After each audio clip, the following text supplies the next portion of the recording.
guys, welcome to the Melanated Way. I'm your host, Linda Antwi. We have a special treat in store for you. Guys, you have questions. We have questions. We have Jarod Clark from Seeking Sister Wives here to answer all the questions that we have. So let's welcome Jarod on screen. Jarod, welcome. Thank you so much for doing this. Blessings, blessings. Thank you for having me. Absolutely. So we're doing this in conjunction with Master of Blackjack. And I jumped in on season 3 of Seeking Sister Wives and was hooked. And so many people were hooked. And I had questions and I have questions. So what I want to do is start from the very, very beginning with you. Because I feel like we've kind of been left in a little bit of limbo. We'll address some of those issues later in our interview. But let's start from the beginning. So, Jarod, tell me, how did you get started, if that's the appropriate question, in a polygamous lifestyle?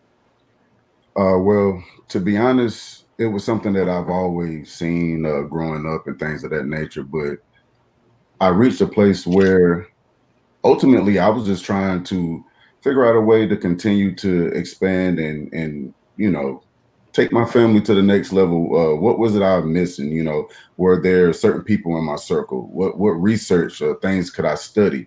And in doing that, I actually started studying a lot of things from Kemet, ancestors. You know what I'm saying? How tribes and kingdoms were built, and that opened up the door to seeing how multiple or plural family homes were able to work together to create the wealth and knowledge that they had.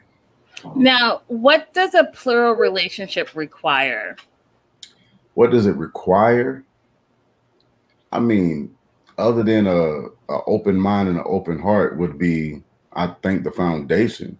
Other than that, the dynamic is going to be something that the people within that relationship, they're going to cultivate, they're going to map that out.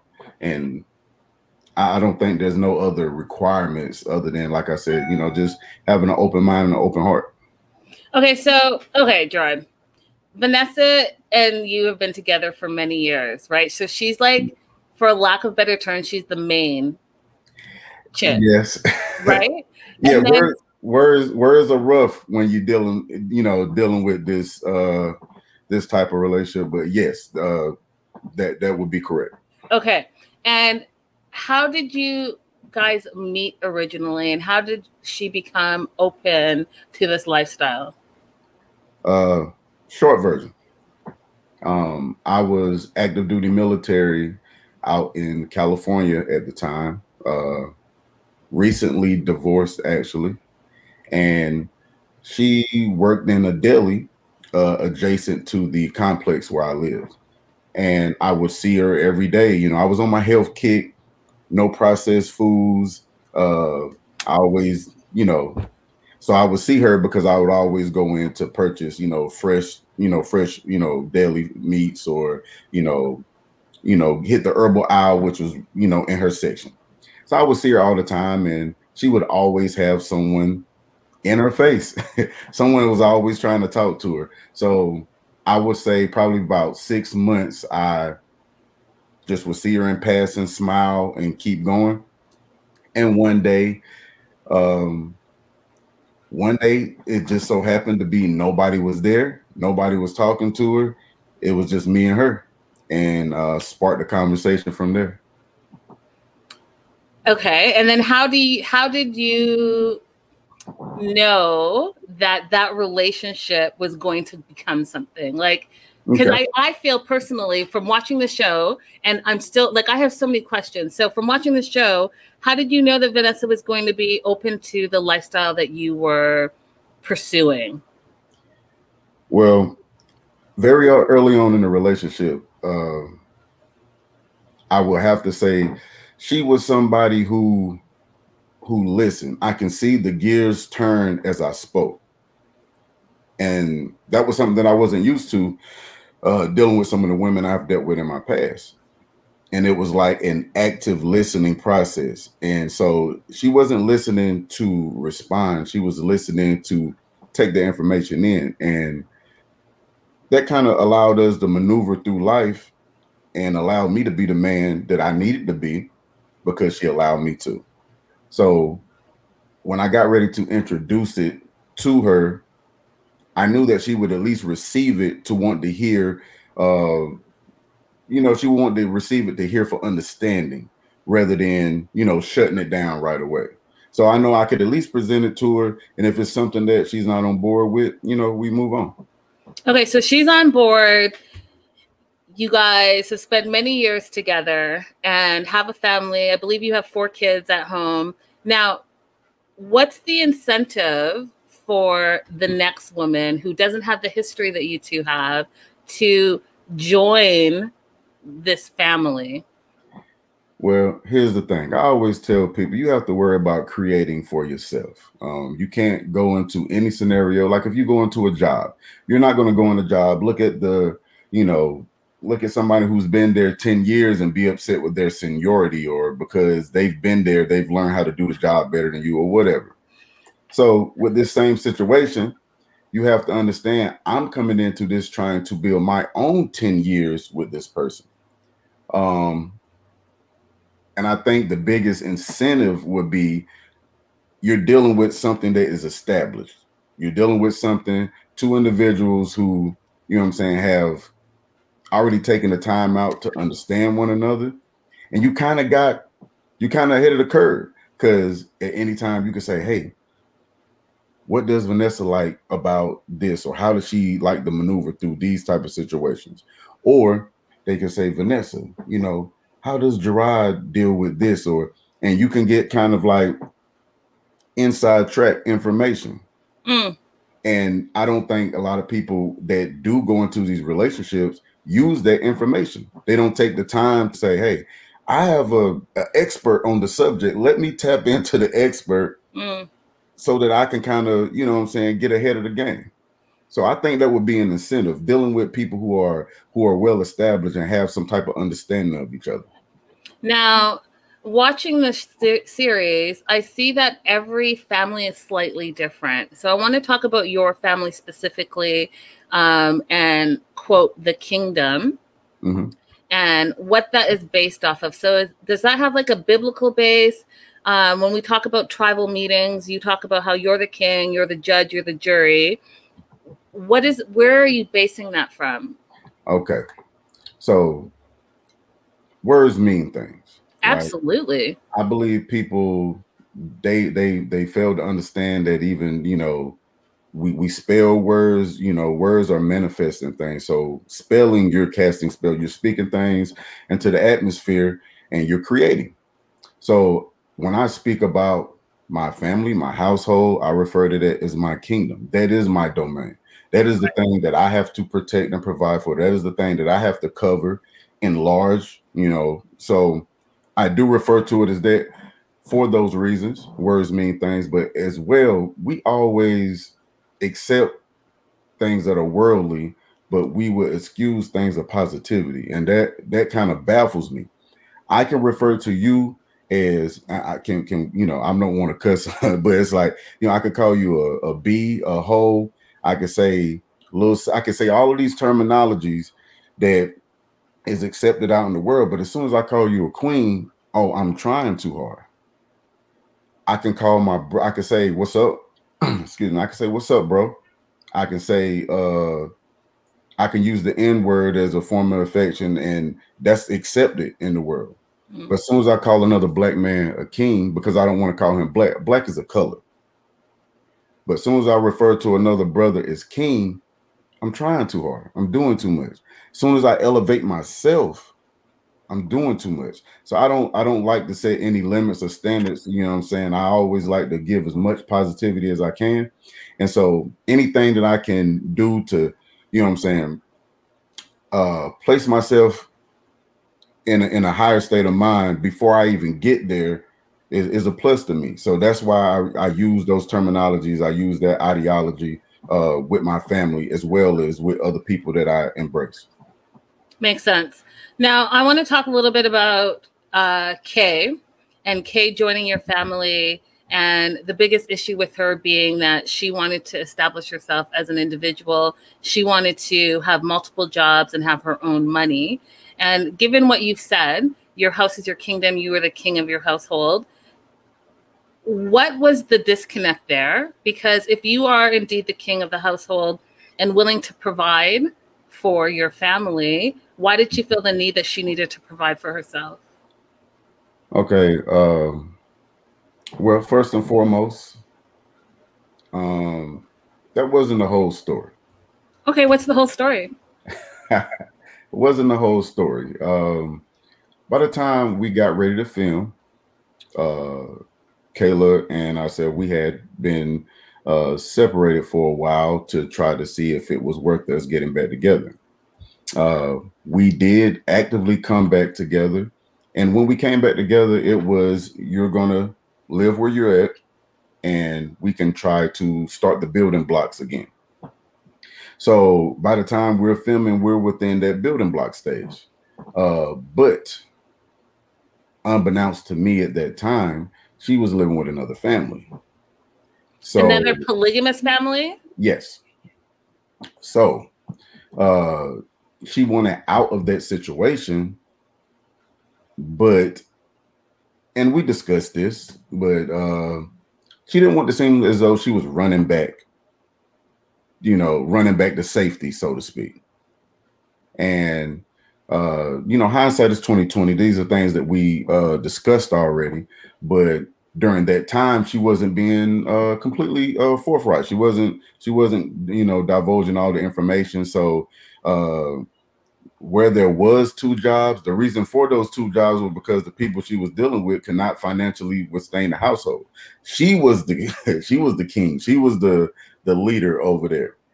And I think that was a part of what drove her to want to continue trying, because her and Vanessa had a lot of finger pointing, so to speak.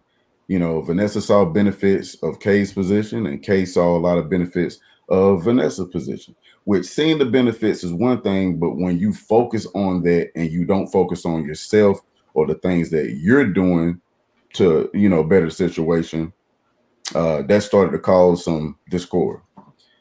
So I could protect and provide as a king should financially. Without a doubt, I covered every single aspect of our living. My wife Vanessa's income was solely for her and the kids to do whatever, for us to live and be free. Kayla wasn't required to work, but she felt like she had to work because her living situation at that time was unsteady. Okay, so given that, why would she not just leave that family and come back to you? Because you guys had, 2 years history? Is it not that you guys were together? Going almost 3. Okay, so why would she not come back to something that she knew that was stable instead of kind of running herself ragged with 2 jobs and being, quote, like you said, the king of the family over there? Again, there's things that people deal with within themselves. Mm-hmm. Past traumas, wanting to prove themselves worthy maybe would be a way to explain it. And I think that's a lot of what Kay was dealing with at that time. She knew what I can do. She knew what I could provide, which is why we always stay connected, because if she ever was at a place where, darkest of dark, lowest of low, she know where she could reach to. And I think that she was trying to get away from that. She was trying to say, hey, I want to be able to do for self. But in doing for herself, she was doing more damage than she was good, because like I said, she was battling some things mentally. You know what I'm saying? Some internal, we all have our own demons to battle. But for her, it was, allowing herself to see herself, as an adult, so to speak. Okay. Now, what I watched, and I did binge watch the season, I saw that relationship go from 0 to 100 almost like overnight, meaning from one episode to the next. And she seemed very angry with you, and the anger seemed very deep-seated. And so when you guys did try to sit down and have a tribal meeting, it was almost like you guys were talking at each other and no one was listening. And so my question to you is, what was the underlying issue? Because yes, we can all be fighting our own demons and she's in a different place, but there was more to it that we didn't get the experience True. to understand. So what was that? So as you know, with television, there's a lot of editing. That conversation lasted almost 3 hours. We started filming when it was daylight, and as you saw, by the time she was ready to go, it was dark, nighttime. So there was a lot of stuff that they couldn't use for legal purposes, a lot of things that were said or commented on, a lot of things that I won't be able to go into detail about for those same reasons. But what I can say is I was disappointed because she started to discuss things as if she kind of forgot who I was. And in me reminding her of, you know, how I felt about her and who I was to her, I feel like she felt I was attacking her, or like, I thought you wasn't going to tell everybody how I messed up, or how I, or these things that we've been through. I thought we weren't going to discuss that. And I wasn't discussing them, but I think she felt I was going to go into detail on some things. So in order to kind of stop me in my tracks, it was like an explosion. So the entire conversation, it was a lot of positive things said and agreed upon until I asked her a question concerning some things we had agreed to about her coming back, about us spending time. And she threw some things out there, and my rebuttal caused her to go into that. I guess I would say defense mode, because I think she thought I was going to out her, so to speak. And I would, and we had already discussed before the cameras got there. We weren't going to do that to each other, regardless of how heated or how big a disagreement we had on camera. There were certain things we weren't going to talk about, and I remained true to my word throughout the entire show. I never badmouthed her. But there's plenty of things I can say that would allow people to say, okay, makes sense. But I'm not going to do that. I think people who are locked in their right mind have a little common sense to understand where the breakdown was. Okay. I'm going to circle back to that in a moment. I want to talk about how your life has changed being on national TV and some of the stereotypes you must deal with being in a polygamous relationship. So how has your life changed being on a national TV show? And what are some of the stereotypes that you're dealing with? Well, my life has changed. Probably just being recognized, I think, would be the biggest thing. You know, in the gym, working out, in the grocery store, just being approached, or somebody staring at you from a distance and you like, hey, how you doing? It's like, you know, they like, oh, I didn't want to stare, but are you the guy from? So that would be the biggest, that would be the biggest change, because I've always been a people person. Like, you know, I've always been the person that I'll spark up a conversation. I don't meet a stranger. I'm always about dropping positive energy in the universe so that I can get that back at sometimes. It's like making a deposit. So just being recognized will probably be the biggest change. Yeah, I would say, you know, that's about the biggest change. Now, has it opened it up to other potential sister wives for you? Now that I would have to agree to as well, because we were dealing with dating sites, you know, social media platforms and groups where you would, you know, meet a select group of people because those people are looking. Or I could meet somebody out in public, you know, explain to them, you know, my lifestyle, and then either they gravitate towards it or they say, hey, you know what, I'm used to more traditional methods, if traditional is a word they want to use. But yes, my inbox is, you know, it's hard. Sometimes it's hard to sort through, you know, people who are genuine. and those who maybe are just, you know, fishing, so to speak. Okay. But and you talked a little bit about that. So I want to talk about your date with Emily and how that transpired. And you talked a little bit about when you want a new sister wife to join the family, they can't be like testing and curious. Like they have to know that they want this lifestyle. Does that still pertain? absolutely. I think even with what you said about meeting new sister wives, I think that's a lot of what some women who view the show, they're kind of exploring the aspect. And I have nothing against people who are exploring or figuring themselves out. I just don't want to deal with somebody who's figuring themselves out. And, you know, I've been bashed for that. It's like, oh, well, you know, you don't want to give me a chance because I don't live this way yet, or it's not the case. It's like if you get hired for a job, you can't say it's discrimination because they say you got to have 10 years experience, you know? So do you not agree? I don't agree. And here's why I don't agree. How do you know that your potential, and I'm going to use soulmate sister wife, is not there if they don't have the experience? Because someone has to start somewhere, right? So if I was like, oh, I'm really curious, because I am curious, genuinely curious because I don't know.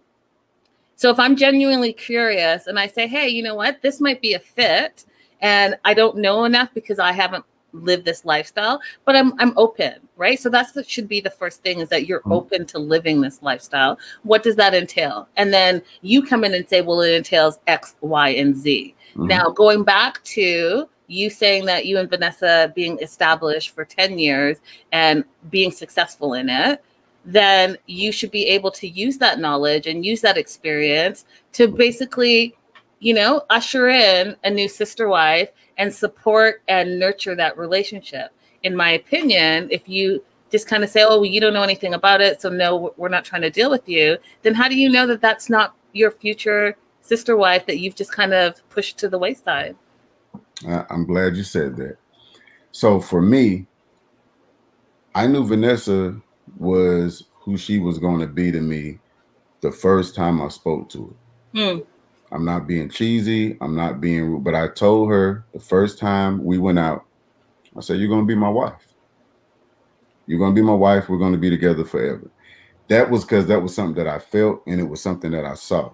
Now, as far as meeting someone new who's exploring this lifestyle, if I felt that initially from them, I would give that time. But the same way a woman would say, I don't want to date a guy that's under 6 feet tall, or I don't want to date a guy that's overweight or underweight, or whatever your personal preference is. My personal preference is not to deal with somebody who doesn't have experience in understanding the lifestyle, because from my experience, I've dealt with people who are, you know nothing about it, and I've dealt with people who have been living this way for years, living this way longer than myself.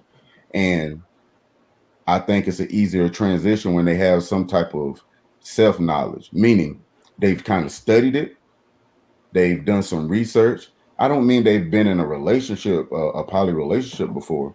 I just mean they have some type of knowledge or understanding of it. Okay, that's something different though, right? So that's different. So you can have the knowledge and understanding of what a pluralist relationship looks like, right? Because we can all do that. We can all Google it. We can all do that. So you're saying if you don't have the actual experience, but you have the knowledge, then you're open to exploring that person. Is that what you're saying? Yes, I would be able to give that person time of day, because, and I say time of day because I feel like you're taking it serious. My thing is, it's just like anything else in the world. You're not going to go into something that you really are interested in completely blind. Like, you haven't done any research on it. You don't know anything about it. You just like, oh, that looks cool, I'm gonna do it. Okay, that may work for some people. That's not something I want. Okay, so let's talk about Emily specifically. Why did that not work? Well, I knew Emily for about 2 years prior to, so I was aware of some of her situations, probably more than what she thought I did. She would discuss with me a lot. I was the one person within our group of friends who was more like a, lack of a better term, father figure to her than like a boyfriend or whatever. And in us talking, I saw that she had a lot of growing to do. She had a lot of growing to do, not just as an adult, but she had a lot of growing to do with understanding herself. I just came out of a relationship where I was dealing with somebody who was still learning themselves. So why would I put me and my family back through that learning curve, and I don't have to? And I agree with you. Yeah. I think she was too young. Definitely. And I think that she was still finding who she was sexually, like where she stood sexually. And they made a huge deal out of that. There's a lot of things that we couldn't discuss bedroom wise, but I want to say it like we all interact with each other within my house. If we're growing together, we're building together, we are allowed to interact physically together as well. That was my next question, because I mean, I'm just going to ask you, we need to be real and keep it real. So I don't understand why the sister wives can't be together. I don't understand that. And is that in all polygamous relationships, or is that you specifically? No. So there is polygyny, which is a man who has multiple wives, but there's also another term that people are using called bipolygyny, which means that, you know, that man has multiple wives, and those wives are allowed to physically engage each other when their man is not present, when their husband's not present. Then in polygamy, polygamy is more viewed as, for lack of a better term, a throuple or a three-way. All three of those individuals are dating each other equally. So the way that me and my wife have established our dynamic is she doesn't want to date a woman. Okay. That's just not something that she wants. She is a sensual being. She does enjoy feminine energy, which is why she was open to the relationship. But she can't date a woman only. So it's not like, for lack of a better term, we don't like to say she's bisexual, because she's like, I can never date a woman. I would never want to be alone with a woman. I need a man. I want to be with a man, but I can physically embrace a woman. See, and that wasn't explained in your season at all. Yeah, it was something that was, you know, that they wanted to, you know, I guess, you know, steer away from. And I mean, we understand what we were signing up for when we signed up. Okay. So, fair. You know, it was one of those things where if people are going to deal with us on a personal level, when we discuss these things with them in private, we have that understanding in private. All the rest of that stuff is people just guessing. Okay, so I'm going to, again, because this is our style, I'm going to say this. It didn't come across that way on the show. It did come across as it was really just about you and what you wanted and what your needs were, and that you wanted to eventually end up with 4 wives, and that you were the center of that whole situation. Now, had it been explained that, like, the feminine energy and the sisterhood and all of that, I think it would have made more sense. Because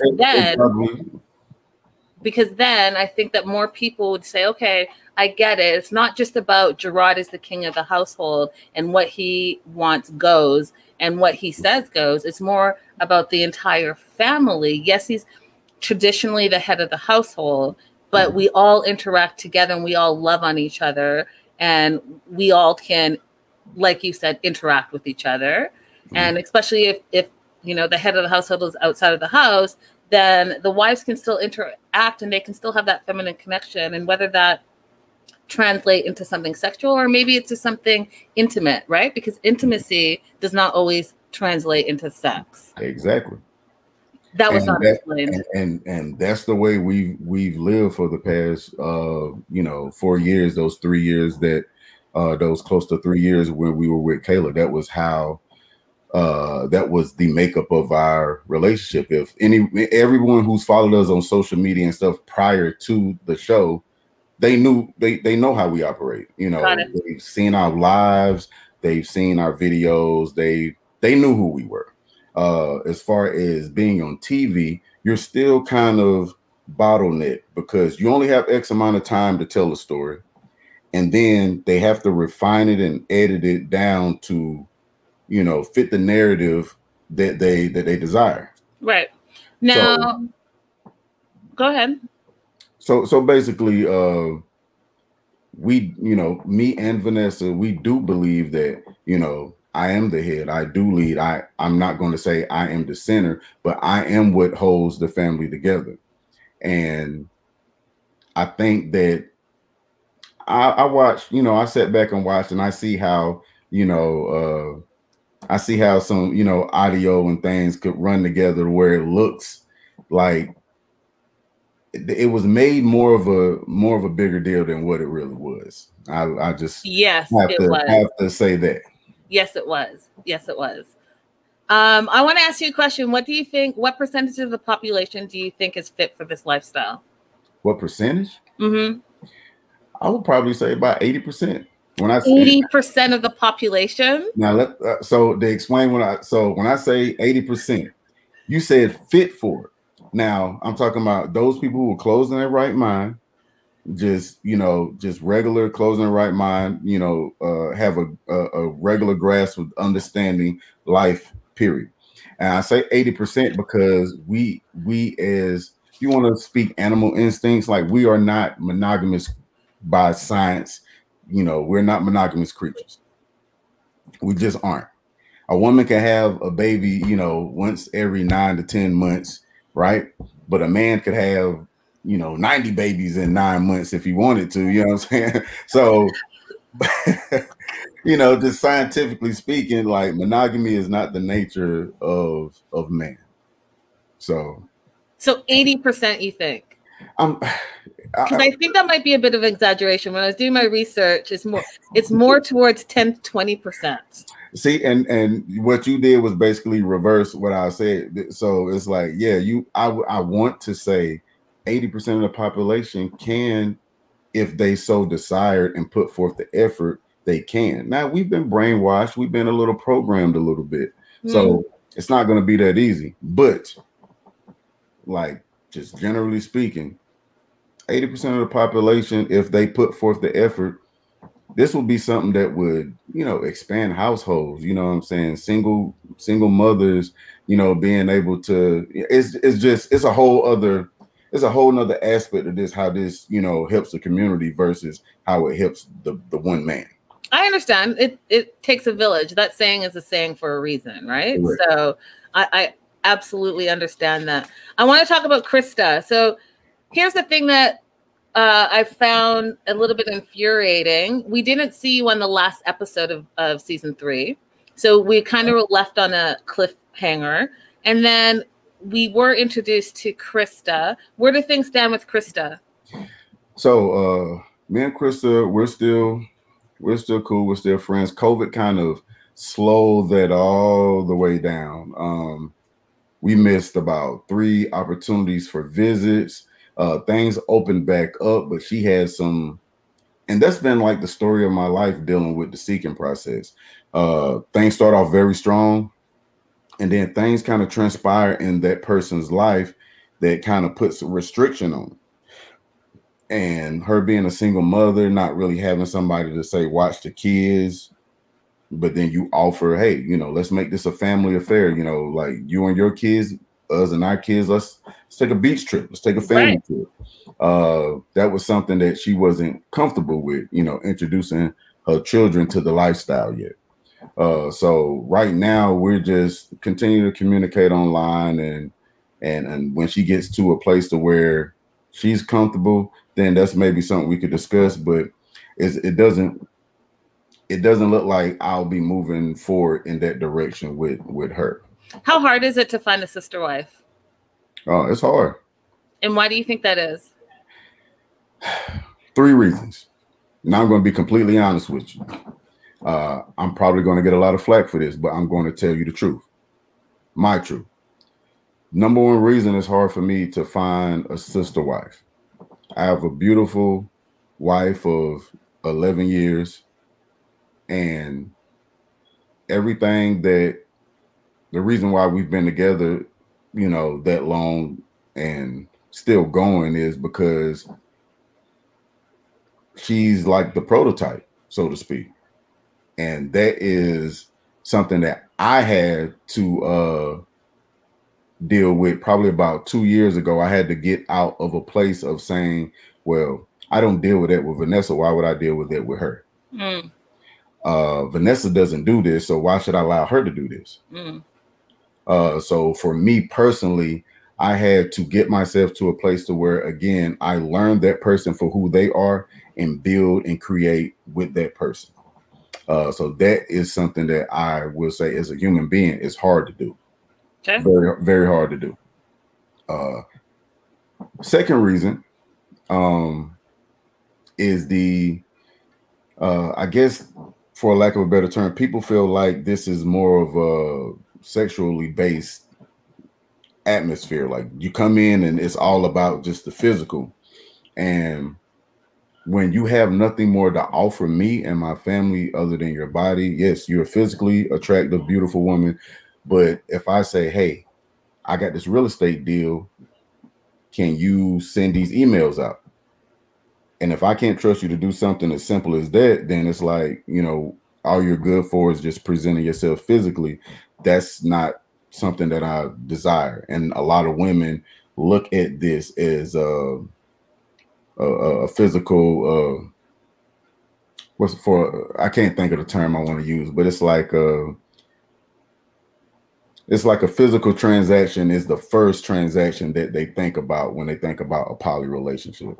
And that should be, physical should be something maybe at least number two. It's not the first, it's not the most important thing, but that for us, it's like number 3 or 4. Like for us now, it's like, you know, I'm not even thinking about sleeping with you until I see, you know, 2 or 3 other things before that. What's the third reason? And lastly, I think would be social media. Social media sometimes give people a false pretense of who you are. I think a lot of women I've ran into think that it's a lot of partying, a lot of trips. I think they get that. I don't know. I think they think it's like more of a relaxed, like I'm out every weekend, or like we travel all the time, or I'm home with my kids. Like, yeah. So they're thinking that maybe you're like hanging out at swingers resorts every weekend. Yeah, or like we popping bottles, taking a private jet to something. I'm like, look, just because there's funds, I'm frugal with money. Like I'm the person who I'll buy my kids anything, but when it's time to buy me something, I'm like, do I really need to get that? I'll second and third guess myself. So they come into the situation like money, money, money. And I'm like, yeah, we can afford to do that, but why would I do that? And I don't have to. Like, it's a waste of money. And it kind of turns them off because they thought that it was going to be a more fast-paced lifestyle. And we aren't fast-paced people like that. Do you think you were accurately portrayed on the show? No. I would say I'll probably say 50% of who I am came through. Honestly. I am assertive. I am pretty straightforward and firm in what I believe and what I think. But the other 50% got lost in translation when it comes to how I view women, how my love language. I think a lot of that wasn't able to be touched on. I agree with you 100%. I think this interview is going to be important because I think people are going to see a different side of you. So me just meeting you and then also watching the full season, I think that there were some obstacles that were presented to you indirectly that I think that, you know, is something that you may have had to overcome, but I don't think that you were given the opportunity to. And here's what I mean by that. I think that because you come across, and I'm just going to give you my first impression from watching the show. You come across as this, you know, uber fit, tall, big, black man that has all these demands, and he's the head of the household. And he's the head of the household because he's this tall, big, black man, and what he says it goes. Okay?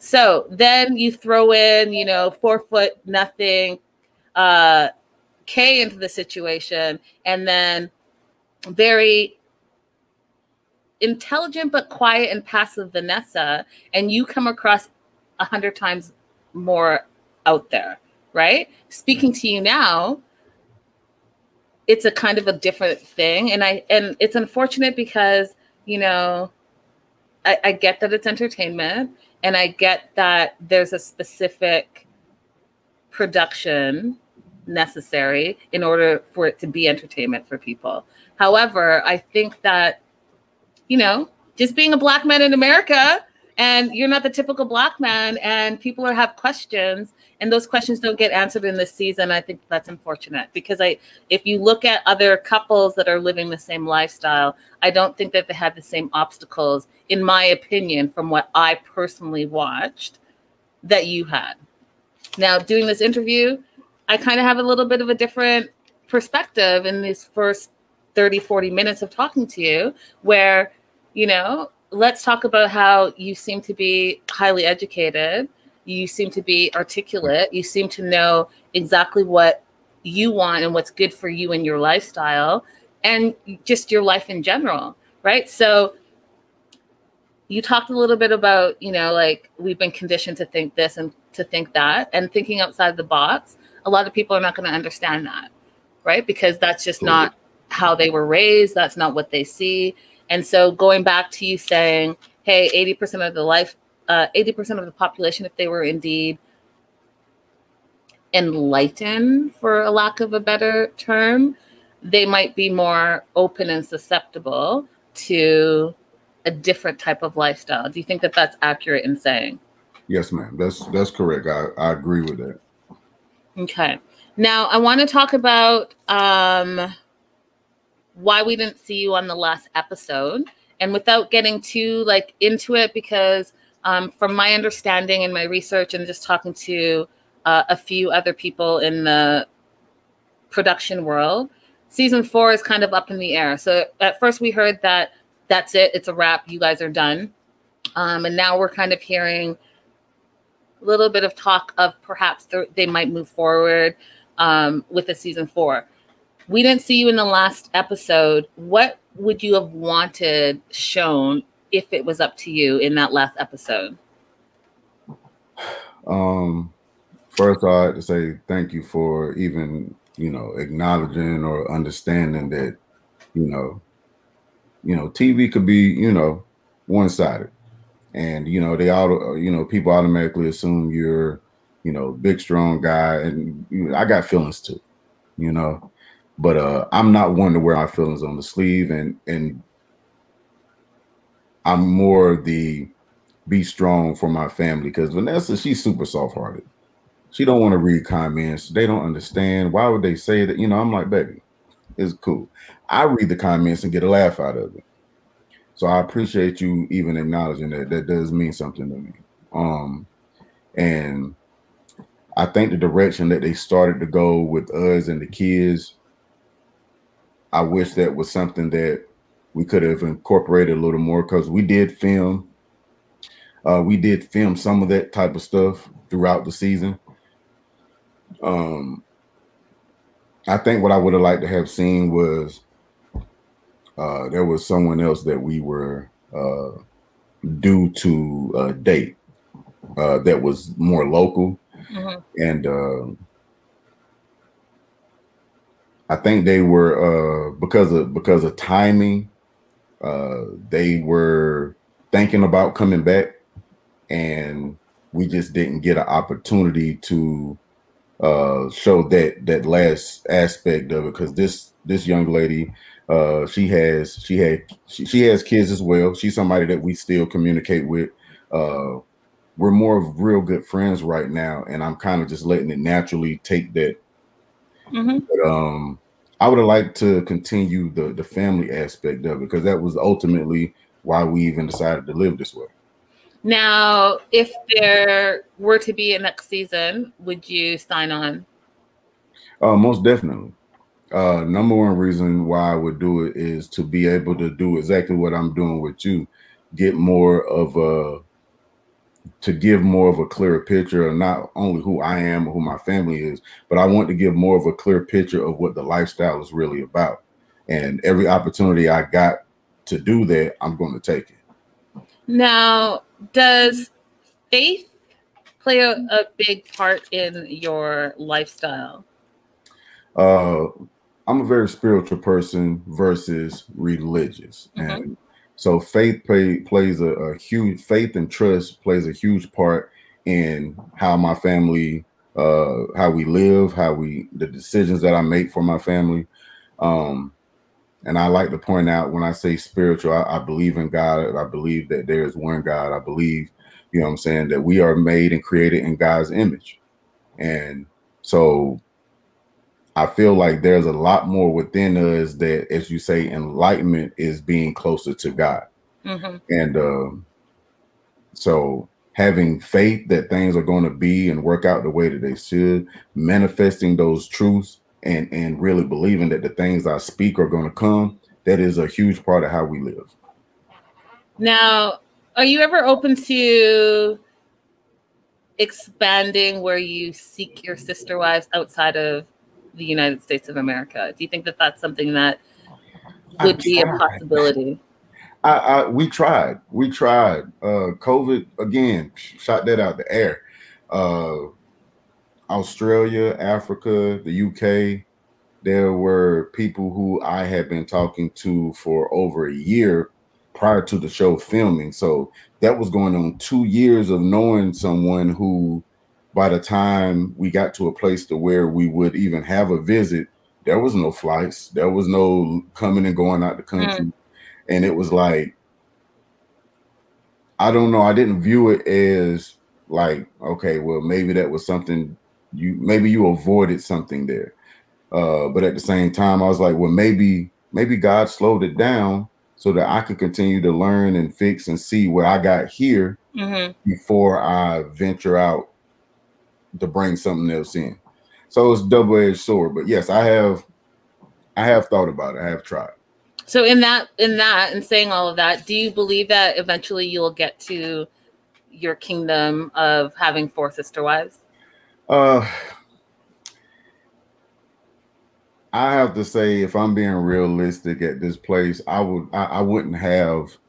It's more about quality over quantity. So I wouldn't want to give less of myself when, you know, it's like spreading peanut butter too thin on a slice of bread. You know, I don't want to. You know, you don't eat a peanut butter and jelly sandwich. You know, the just have, you know, bread, no peanut. So I think more realistically, I think 3, meaning Vanessa and 2 other women, would be the furthest I would even venture to try. But if and this is something we've discussed on all our social media, even before the show, I don't have a set number. I believe that whatever is for me is going to be. If I find a second sister wife and it's just me, Vanessa, and that sister wife, and that's it, and it works and it clicks, and that's it. But at the same time, if it is, say, us 3, and we're all open to there being a third sister wife, and it happens, then okay, that happens. But I'm not saying I'm going to be actively seeking, is what I'm saying. What's your type? I usually say I didn't have a type. You have a type because you said, I'm not into that ratchet, loud stuff and fighting. So you obviously do have a type. And that's what I was going to say. I usually like to say I don't have a type, but I probably a woman who's more refined and knowing who she is. Just simply saying, hey, I know that I'm not 100% in this department, and this is something I need to work on. What's the department? I mean, any department. I just mean a woman who understands that she has flaws, or these are things that I need to work on to better myself. Just somebody who understands who they are and what they need to work on. You know what I'm saying? I would say, like, I don't physically, there's not anything physically that I gravitate towards other than just good general health. So I don't care if she's a thicker, larger woman or a slimmer, smaller woman. Those type of things don't really matter to me, as long as she's within good health. And obviously, I mean, if I'm physically attracted to you, then it doesn't matter. What makes you physically attracted to somebody? You have, like, we all have it. Let's just go basic and primal, like you said. We all have it. We might not think we have a type, but there's something that, hey, that person's walking down the street, they caught my eye.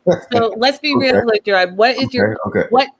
I get what you're going for. I get what you're going for. So if you want to say what I'm physically attracted to, I do care for a more fit, or someone who's active. Yeah, just a more healthy, a more visually healthy person. When I say visually healthy, I just mean someone who's not overweight. Now, I am talking to women who are in, it's not, I guess I'm trying not to, you know what I'm saying? I'll say it. You are talking to people that maybe aren't in their ultimate fitness goals, but considering that you are a coach and a personal trainer, correct. If there's that attraction there initially and it becomes something, then you can work with that. Correct. That's A1 nail on the head, because if that person is willing to put forth the effort, to me, that's sexy. You say, hey, I know I'm not what I should be, but I'm willing to, you know what I'm saying, better myself, because it's not just a physical aspect, fitness wise. You got to think, I want to have longevity with you. You know, I don't want to be, 50 years old and you got health complications and we can't travel, we can't do stuff. You're sick, so it's not all about just being fit, aesthetically fit, but being ultimately healthy fit too. I don't like, smokers, like cigarette smoke. I don't like, super heavy drinkers. I drink on occasion, but it's mostly like wine or something like that. But I don't like super heavy drinkers. Try to avoid people who don't like to cook. If you don't like to cook or don't like home cooked meals, that tells me that, you're probably eating out a lot. And if you're eating out a lot, then you don't really know what you're putting in your body. I have a very important question for you. Throughout our shows, we've been having this conversation because we do cover a lot of shows. We're finding through the pandemic that a lot of people are cooking at home, which I think is a great thing. But they're eating off of paper plates. Master of Blackjack has an opinion. I have an opinion. What's your opinion? If you cook from scratch at home, do you eat with silverware and regular plates, or do you eat off of paper plates? If I'm going to be forced to choose, you got to eat off. You got to use your silverware. You got to use your porcelain or your hard ceramic plates. Thank you. This is not a barbecue. This is not a picnic. This is not a party. I'm not saying, hey, you know what? You have a paper plate and we're having cheese and crackers. Cool. We're having something that we threw in the microwave. I understand that. But when someone has taken the time, in my opinion, to make a home-cooked meal, and perhaps you're going to have some glassware and have some wine with your dinner, plates need to be involved. That's all I'm saying. Indeed. And I mean, we tried the paper plates. This was mainly for the kids. Hey, y'all about to have, like you said, grapes and graham cracker, little snack stuff. But I'm not cooking like a full course meal and going to serve it to you on a paper plate. It's almost kind of disrespectful to the chef, in my opinion. Absolutely. Absolutely. It's and listen, this is an ongoing debate that we're having, so I'm glad that you were able to clarify where you stand on it. We also have whoever the other guy was, my bad, man. But Master of Blackjack, in conjunction with Master of Blackjack. He has his own opinions, and I'll let him tell you once we get this all sorted. The other 4 things that we talk about a lot, and I want to see where you stand on it. So in entering a relationship, I want to know if polygamous relationships have these requirements as well. I always say that before you get into a serious relationship, you need to have this conversation with that person that you are deciding to move forward with. The first thing that you need to talk about is sex. Mm-hmm. How important sex is, how often you want to have sex in your relationship, and where you fall with the idea of sex. The second thing that I say is important is children. And especially in your situation where you already have children, does that person want children in the future? Because if that person wants children and perhaps you don't want any more children, I think that that's a non-negotiable, because I think that at some point there's going to be some resentment, and resentment leads into other things, infidelities, all of that. The third thing that I think that is an important thing is faith. And when I say faith, I'm not talking about religion per se. I'm talking about what you believe, right? Because especially if you're saying, hey, we want to bring children into the world, and, you know, how are we going to raise those children? What belief systems are they going to have? You have to have that conversation. And last and definitely not least is money. How you spend money, how you save money, how you view money.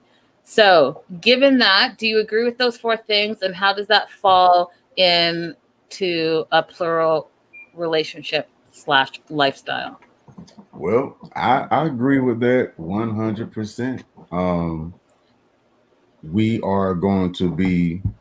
We're going to be truthful in the aspect of your physical, sexual, intimate love language matters. Absolutely. Period. If this person is philly touchy and their love language is to be, you know, physically up under you, and that's how they show intimacy, and they want to receive that to feel or see intimacy, and you are a person of small gestures, you want things done for you to show you or make you feel, you know, right there you have 2 different ways to show love. And if you don't discuss those things, one person is not going to be able to meet the other person's love language.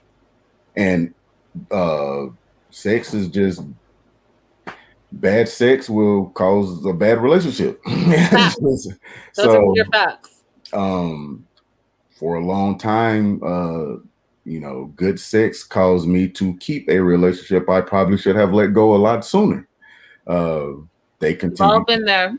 Yeah, they continue to come back, and I allowed them to come back because they wanted to only come back to receive a physical pleasure. I knew that, and it bothered Vanessa because she was like, they're not really doing what they're supposed to do. Like, you know, they shouldn't be able to, you know, they shouldn't be able to have the whole cow, you know what I'm saying? And so that was something I learned. And children, during the show, there was a young lady that I've known for 3 years. She didn't make the show because we had a disagreement about my kids, and I stopped dealing with her because of how she verbally communicated with my kids. Everything else was fine. She just could not communicate with my kids in a way that was acceptable to my heart. I just couldn't deal with it. They just decided to cut all of that stuff out. So there's another tidbit for you. So all in the editing. Correct. But it was something we discussed. I didn't even want to. We all agreed it was like, when I say we, me and TLC, we both agreed, hey, that's something we don't even want to.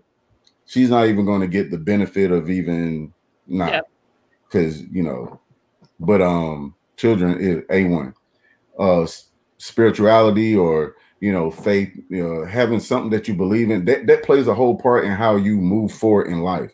In your career field, and your motivation for life, just in general. Like if you have no faith, you have nothing to believe in, then like what is driving you? And if we don't agree to some aspect on what faith is to us as a whole, as a unit, we don't get that unity.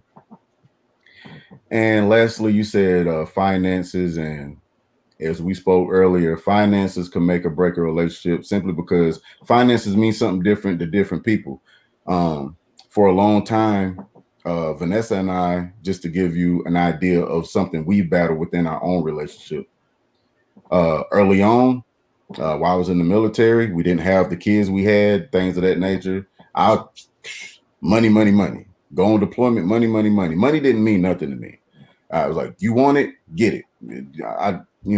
That was, and to her, she was like, well, money don't impress me. Money doesn't. And as life goes on, we started to kind of, revolve. And it was like, now money kind of means something to her. She's like, hey, we don't have this type of money. We can't live this type of life.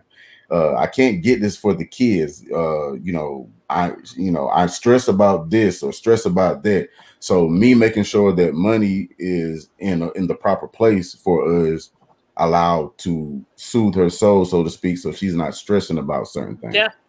So having a financial understanding and like just having like some type of like vision board as a unit of what our finances should be or how to get to those finances is something that I think all relationships, whether plural, monogamous, that you should sit down and do with your significant other. Now, what is one thing that you want viewers to know about you? What's the takeaway that you want that you were not able to achieve as the season ended? What do you want people to know about you, your lifestyle, your family, your wife? Two things. One, I'm not a dictator. These are grown women, mentally closed in their right mind, free to do, come, go as they please. And if these women so choose to give themselves to me in a way that is displeasing or disheartening to you or makes you feel some type of way, then that's something you got to deal with. These are grown women. There's nothing I make Vanessa do. She doesn't have a leash around her neck. She doesn't have, she can, like, I don't think people understand the power that women have. And sometimes it's disheartening to me when they say certain things. I'm like, you're a woman and you're speaking as if you're like a child. And you're talking about another woman as if she's a child. Women are the most powerful creatures on this planet. Everything that men do is for women. Everything. Don't nobody go out and buy no $100,000 car because it's fast. I could build a $10,000 car and it be fast. No, you get that $100,000 car because when you pull up, you want that woman to be like, oh, who's that? Let's be honest. Everything men do is for women. So women have the power. So don't sit around and think that a woman is just allowing herself to, and in some cases there are those, anomalies, but don't sit around and just think some woman is just getting ran over and don't have no say, because that's stereotyping. That's crazy. That's misogyny. That's all of the other stuff that women been fighting for all this time, and you're putting it back on yourself. So, these women aren't puppets. That's one thing I would like people to know. They want to live this lifestyle just as much as the man do. And secondly, I'm not an asshole. I'm a realist. I'm a realist.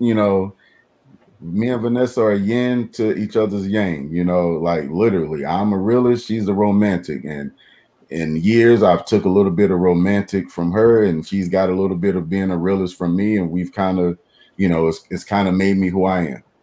I'm never going to overlook what is for what could be. Not going to do it. And sometimes that comes off as being a little brash. Fair. I appreciate your time, guys. We have touched all the subjects. We have asked all the questions. I know that you guys have more questions. We can't keep them on here all day. So we will say this. Thank you so much, Jarod, for being here. Thank you for asking our questions. 90 Day, The Melanated Way, in conjunction with Master of Blackjack. We appreciate your time. And I know we're going to see more of you, whatever that looks like, whether there's a new season, whether, you know, people reach out via social media, whatever. I think that we're going to see a lot more of the Clarks. Hey, I need everybody to tag TLC in a picture of us, screenshot a picture of us, tag TLC and tell them we need a season 4. The story's not finished. Like, let's do it. Yeah. Let's do it. So guys, where can they find, so Jarod, on that note, where can they find you on social media so that they can go ahead and tag you? Facebook, Instagram, and Twitter. You can find me Jarod Clark, JAROD CLARK, Madhouse Muscle. It's my fitness brand, and it's MADHOUSE MUSCLE. Beautiful. We're gonna spearhead that, and definitely get some tagging going on through our network as well. Before I let you go, any advice for fighting this COVID-15? Because clearly it didn't attach itself to you. I think that I actually lost weight. Okay, see, now you're just being... No, I didn't want to lose weight. I didn't lose weight. I think the biggest thing is, I tell my clients this all the time: consistency is key. Yeah. It's not about how hard or how much you're doing. It's about consistently doing something. Just stay consistent. You find something that works, stay consistent with that until you see a change. So like, what's consistent? So we hear so many things. So is it really what you eat? Is it 80% diet, 20% exercise? Or is it something different? Is it more being active? I could put you on a meal plan, and you could continue your regular everyday activity, and you will see results just from that meal plan. Then if you continue to eat the way you were eating and you busted your butt in the gym. Fair. It's just not, you cannot outwork a bad diet. It's just not gonna happen. Your body processes stuff at the speed of light, but you're not going to see that. So I think people need to understand that they need to find something called portion control. For instance, you seem like a hardworking woman. You're probably constantly moving and going. You can't not eat all day, and then when you do eat a big old meal and be like, okay, I'm full now. And you ate once. Yeah. You ate once. It's like, imagine like putting gas in your car and you driving your car on E. Yeah. It's like same thing with the body. If you consistently put small portions in, it's fuel. It's like a locomotive, like shoveling coal in. And if you just consistently shoveling small amounts of coal, it continues to burn, and that fire stays at a certain temperature. And, now we're burning body fat, and you get in the gym and you could build some lean muscle. There, you guys heard it here. COVID-15, let's get rid of it. Guys, thank you so much. And I'm sure we're going to see more of the Clarks very